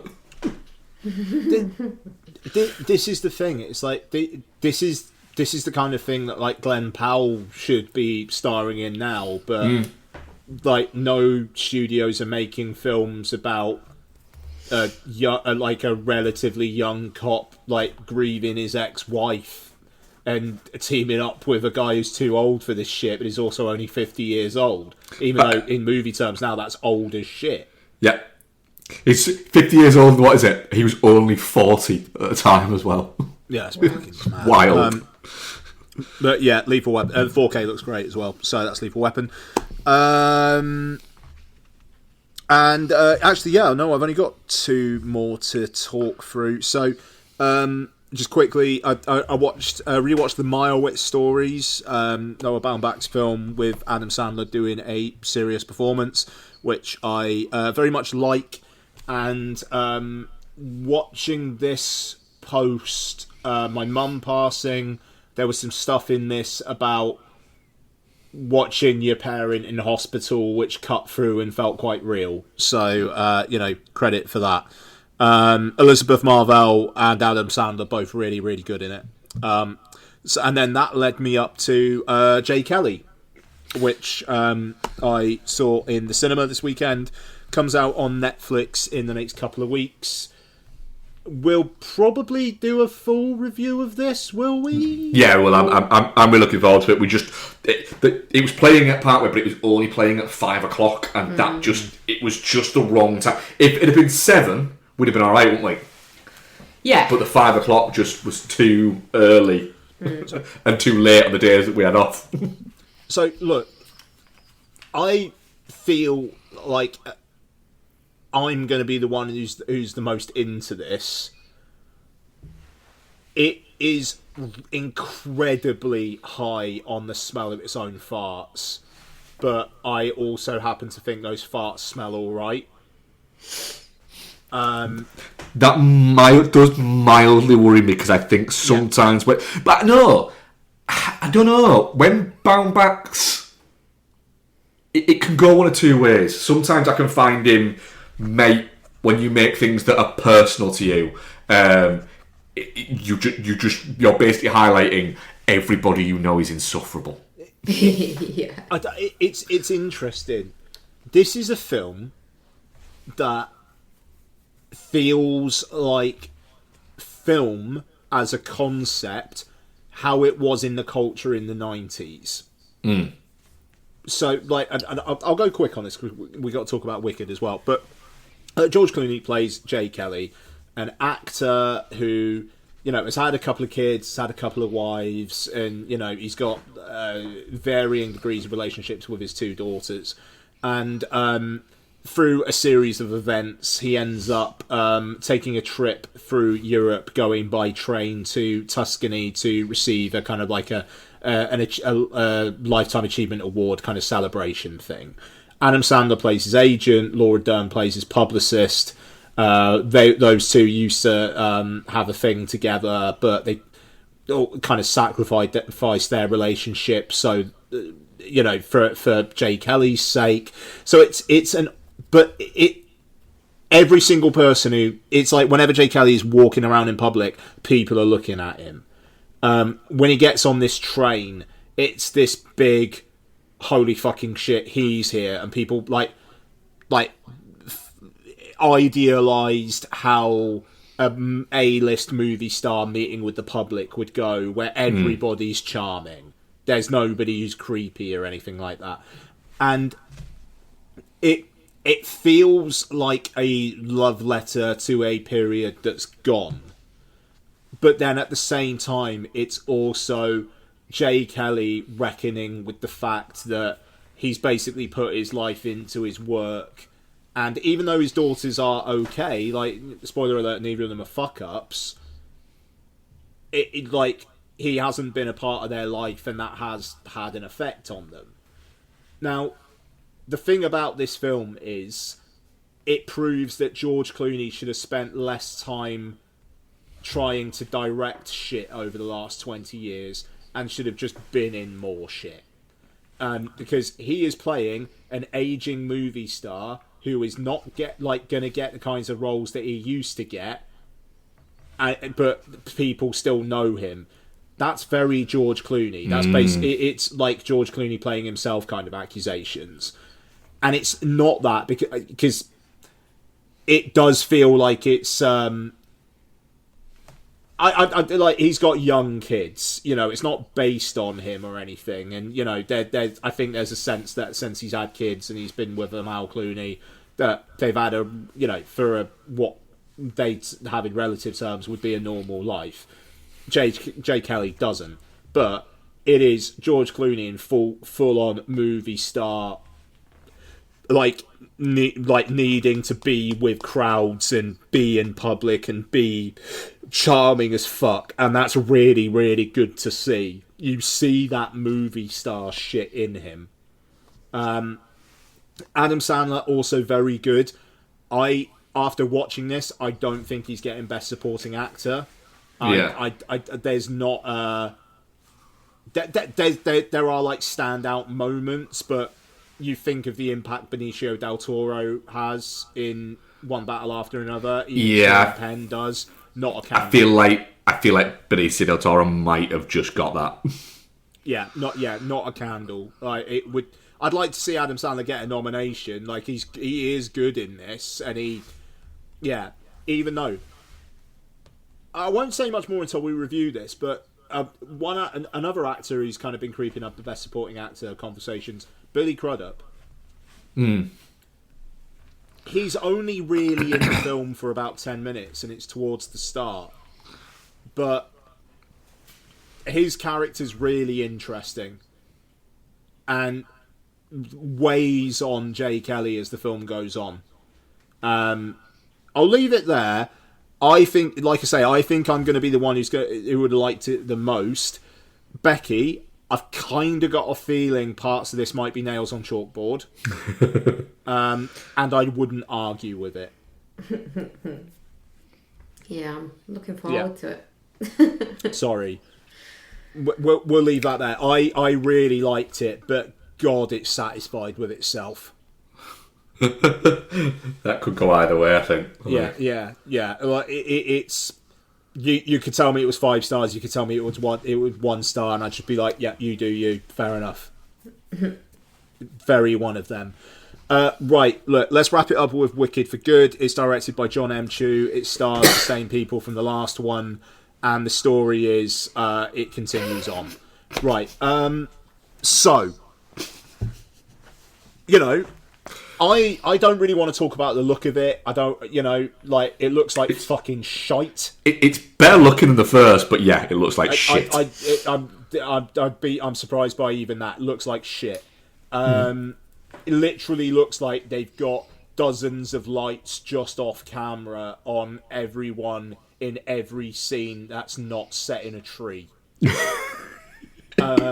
It's either too bright or too dark. Yeah, no, it's wild. The songs are unmemorable as fuck. That was my controversial thing that I was going to say is I don't think there's a single memorable song in either of these films. I cannot remember a single song. The songs in this film are dull as fuck. And the John M. Chu, it's like, really, is this all you've got? Just a camera just moving up and down and spinning round and all these different people singing. It's have you got no original idea? I'll give them Popular, and I'll give them Defying Gravity from the first one. I remember them, and I like them. There's nothing in this one. Apparently, there's 2 brand new ones, so they could try and get an original song Oscar. Sorry, K-pop Demon Hunters is coming for that. You are fucked, Wicked for Good. Yeah. So, saying all this, and obviously it's the plot of Wicked, which I didn't know going in. I had no clue what was going to happen in this. Me neither. The retconning of The Wizard of Oz, I am stunned, has not got more people who like The Wizard of Oz fucking fuming. Yeah. I was actually having to go at one point, wait, that doesn't happen in The Wizard of Oz, does it? The reveal, because, you know, you can kind of see it coming once it starts, but the reveal that Bok guy becomes the Tin Man. when he comes out and you go, when he was like grasping at its heart, and then he comes out and you go, fucking hell, he's the Tin Man. Yeah, and then he's the Tin Man, and he really wants to kill the witch. Yeah, in spite of the fact that he kind of knows she's alright. He's privy to the propaganda, but he still falls for it. Yep, the Cowardly Lion, like, was freed by Elphaba at the, in the first one, but no, she left me on my own. Fuck that witch. And then the Scarecrow. Why is the Scarecrow going on that journey? Because he's the prince, whatever his name is. Yep. Why does he want to go on a journey to kill the witch? Go.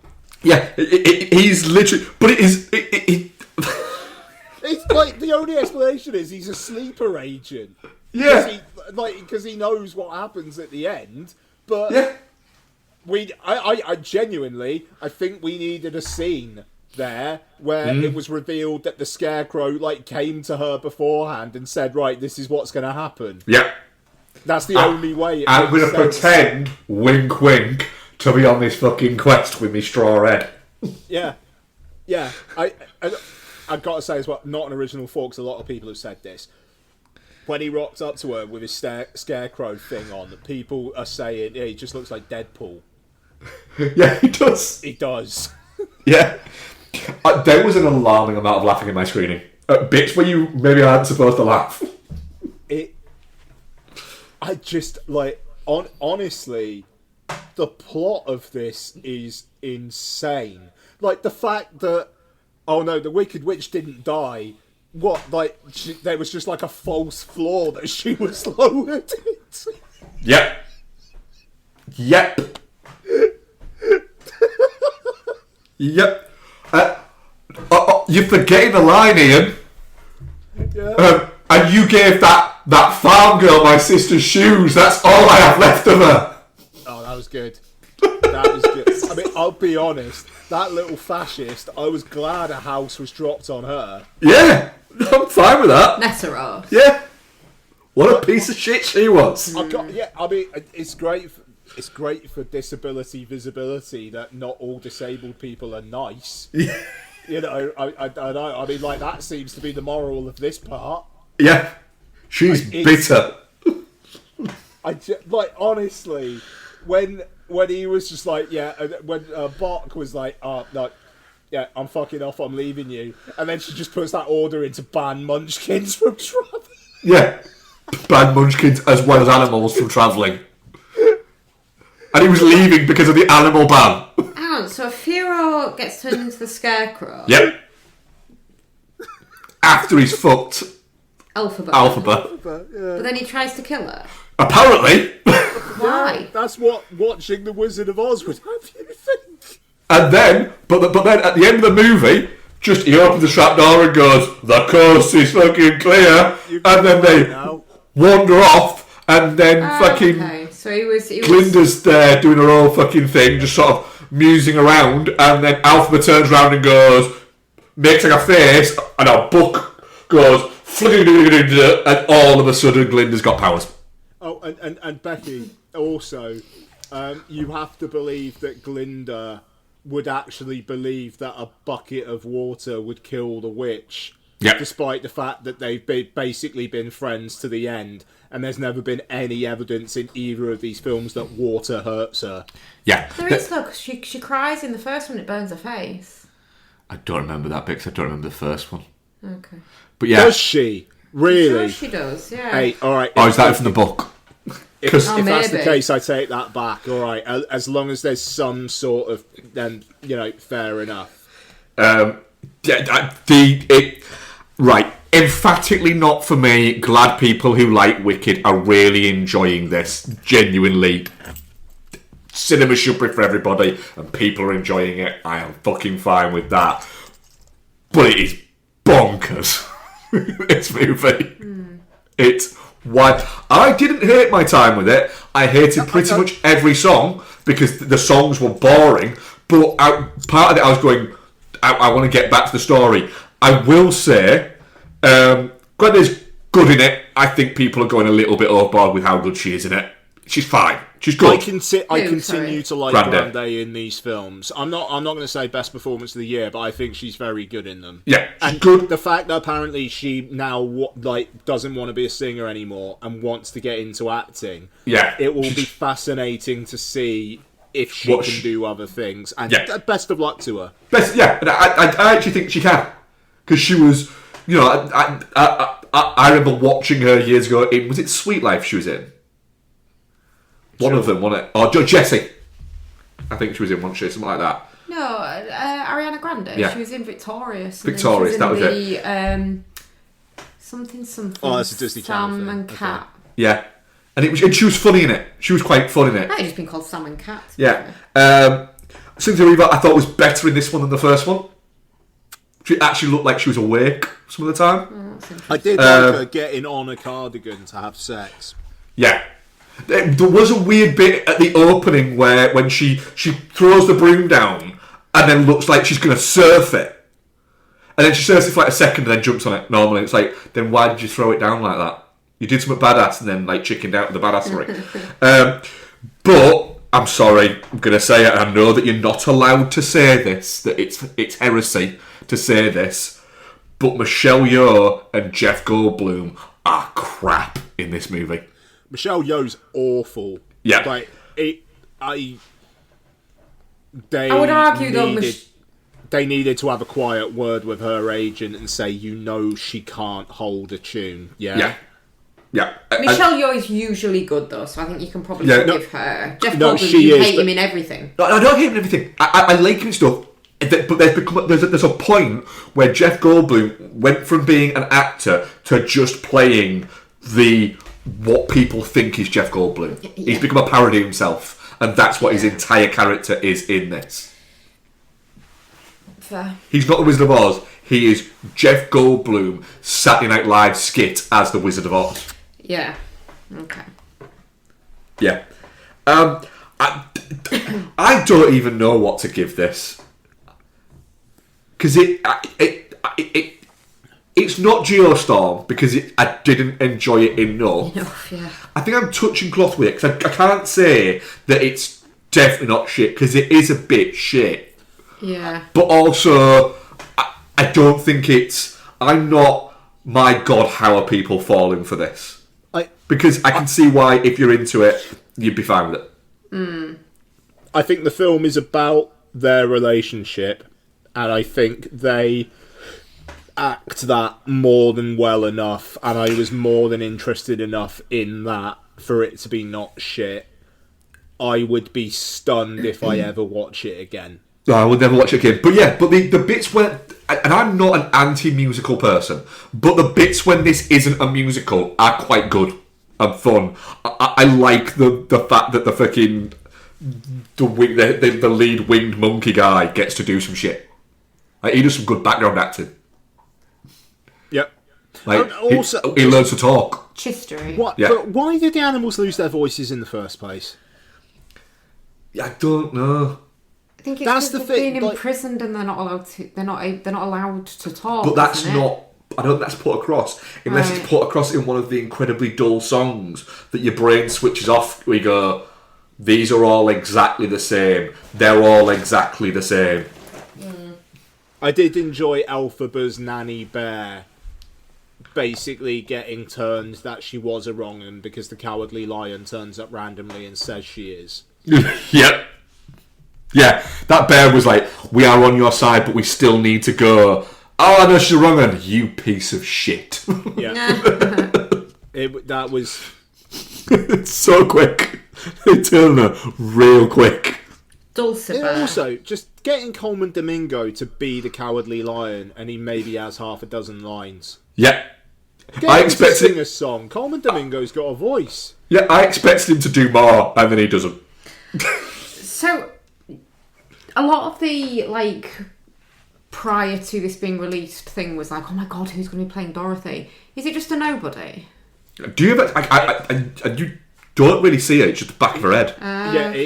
it's like real weird. You see maybe the side of her face like once, maybe. Yeah. Right. Okay. Yeah.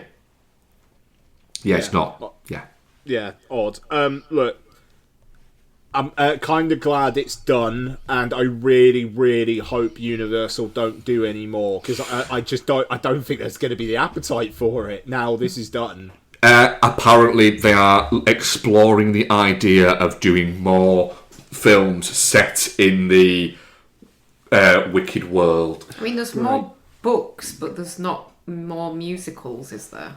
No, there's one musical, but there's a series of books, yeah. Yeah. Because the next book is Son of a Witch, which is Firo and Elphaba's baby. Oh, I don't want to watch that. It's going to be a green scarecrow. Yeah. Yeah. Yeah. Don't need it. Don't need it in our lives. Alright, cool. Wicked for good. The most definitely not shit of all time, maybe. I don't know for me. Right. Questions. We've got just the one from Dylan. It says, you have to buy 2 gifts for each host. One they will love and one they will hate. God. What are you going that for? actually requires some thought, though, eh? Getting you both the Wicked. I think we need to caveat it with it has to be film related. Alright, I'm getting you both the Wicked for Good soundtrack. As the hate. Yeah. Things that you'd hate. I mean, Ian, I'm getting him the Grown Ups box set on 4K. Yeah, that's a good shout. Just so he has to look at his 4K collection and go, absolute piece of shit. Mark, in your love, I'm going to get you an autograph photo of Jeremy Smollett.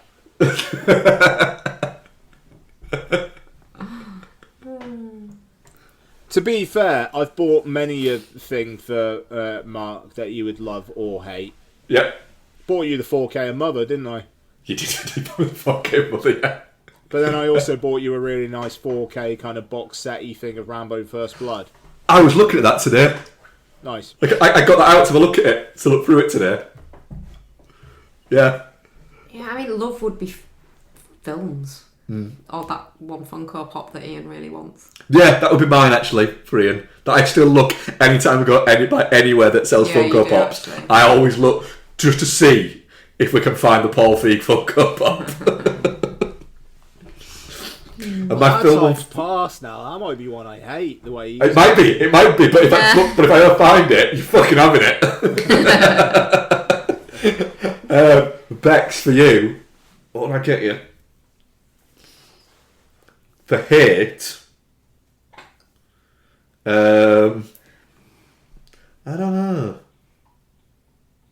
For hate, bad at bad gifts. Bohemian Rhapsody DVD. Yeah. Not even the Blu-ray. No, the DVD from Asda with a £7 sticker on it. Yeah. Bex, I'd get you a cameo of Roger Taylor thanking you for how much you liked Bohemian Rhapsody. Honestly, they're such money-grabbing cunts. That's probably a thing you can do. Surprise you, yeah. I bet. Yeah. Absolutely fuck that guy and his car fucking tendencies. Oh, there you go. Just put it out there. I don't know if he's actually fucked a car. He just writes loads of songs about wanting to fuck cars. He did write that song about wanting to fuck his car, doesn't he? Yeah. That's really weird. Didn't he also write the bicycle one as well? No. Didn't he? I thought he did. No. I thought he wrote all the shit ones. Yeah, no. I thought he Bicycle races. Races. My bicycle. I thought, yeah. It's a terrible record. You weren't about to say that. That's decent. It's a terrible song. It's alright, his bicycle It's race. awful. He wants to ride his bicycle. He wants to ride his bike. He wants to ride his bicycle. He wants to ride it where he likes. That does sound Roger Taylor-y. I wonder who did write it. No, it was Freddie. Was it? No. I'm taking it that it's about Bex. fucking someone.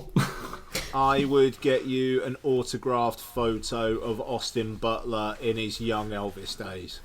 Oh. Laminated, yeah? Sure. I'd appreciate What are we covering next week, Ian? Brutal. Are you guys able to see Wake Up Dead Man, do we know? Isn't that a fucking Netflix movie? Yeah, but I still want to see it at the cinema. Is it at the cinema? Yeah, it's at the cinema. Yeah. Oh, okay. It's on like multiple times a day at your parkway, I've already checked. Yeah, I think we Look can. at your schedule for us. I'll be too busy watching season 5 of Stranger Things for the next week. Yeah, no, yeah, we can make that. Yeah. Yeah, No, well- like because I don't think there's like Pillion's out, but we're getting it like one showing a day at like 3 o'clock in the afternoon. Yeah, I don't think it's there's- really weird. Yeah, I was looking at it, and it's Wake Up Dead Man, or I think Zootropolis is out, but I'm not. So what? Zootropolis, is it? Have I Zootopia. made that name up? Yeah, Yeah. we don't need to see Zootropolis. Yeah, I'm not that fussed for Zootropolis, to be honest. Christie's out. Christy is out. Christy is out. Oh, okay. Christy is. Oh, it's Zootropolis. Yeah. Is it out? I think it is from. Yeah, it's next out week. on Friday, yeah. Yeah. So Christie and what did you say? Wake Up Dead Wake Man. Up Dead Man. Yeah. Yeah. Are neither of you bothered about Sisu 2? No. I'll watch it, but I'm not fussed about going to see it at the cinema. I might go see Yeah. that then. I don't know how many bloody showings it's going to have around here after its first week, to be honest. Yeah. I would like to catch up on it when it's out elsewhere. Yeah, I'm not. I'm not. I enjoyed the first one. I'm baffled that that's got a cinema release as wide as it has. I hope it does very well, but I don't need to go to cinema. Right, okay, that was episode 607 of Film Bastards. My name has been Ian, his name has been... Mark. Her name has been... Becky! And your name has been... Beloved Bye-bye. listeners. Bye. Bye.